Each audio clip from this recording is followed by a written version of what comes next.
Je m'appelle Emeline, je suis en deuxième année de master en architecture à Strasbourg et j'ai fait une année en Pologne l'année dernière.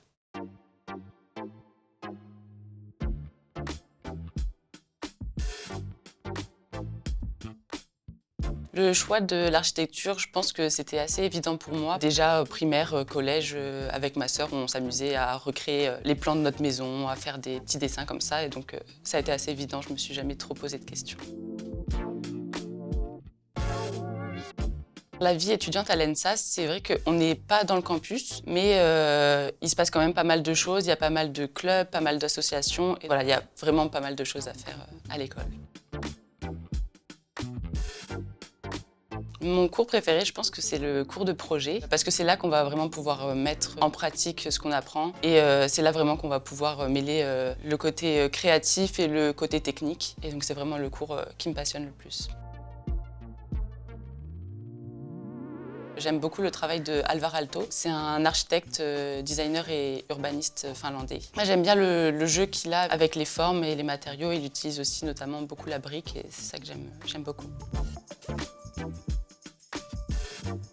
Mon endroit préféré à Strasbourg, je dirais tout le centre historique. Après, j'aime beaucoup la Petite France parce que c'est pas très loin de chez moi. Et donc, j'aime bien y aller et me balader quand j'ai un petit peu de temps. Et sinon, après, aussi les anciens quais, c'est sympa pour se poser aussi.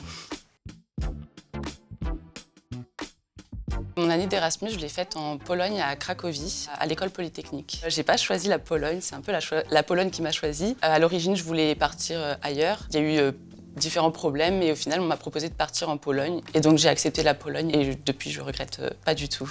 C'est pas un pays qui attire et c'est pas forcément le pays qui m'attirait le plus non plus. Mais c'est vrai que c'est au centre de l'Europe, donc c'est extrêmement bien placé. Et la vie là-bas est aussi vraiment pas chère et du coup, ça permet de vraiment voyager, de vraiment voir plein de nouveaux paysages, plein de nouvelles architectures et de vraiment découvrir toute la partie est de l'Europe que je connaissais pas du tout. Je sais pas si j'ai envie d'y vivre, mais y retourner, c'est sûr, c'est certain. Il y a un prof qui nous a proposé aussi justement de voyager un petit peu. On a fait un road trip pendant 5-6 jours et on allait en Lituanie, en Lettonie, en Estonie et jusqu'en Finlande. Il nous expliquait un petit peu la ville et on faisait des visites guidées avec lui. Et ça nous a permis aussi au niveau architectural d'en savoir un petit peu plus sur ces pays-là qu'on ne connaissait pas du tout.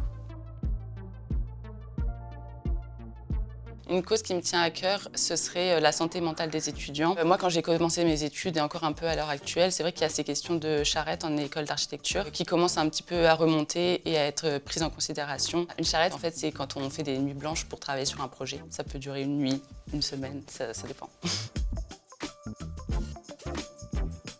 Je me vois dans une agence d'architecture, peut-être pas en France, peut-être à l'étranger. Si j'ai pas encore de famille à moi, ce serait bien de pouvoir voyager un petit peu et aller dans des agences dans divers pays. Ce serait peut-être de prendre du recul sur leur travail, justement par rapport aux charrettes, voilà, d'essayer de déstresser un petit peu, prendre du recul même si c'est compliqué et surtout vraiment montrer sa passion dans les projets plutôt que du stress.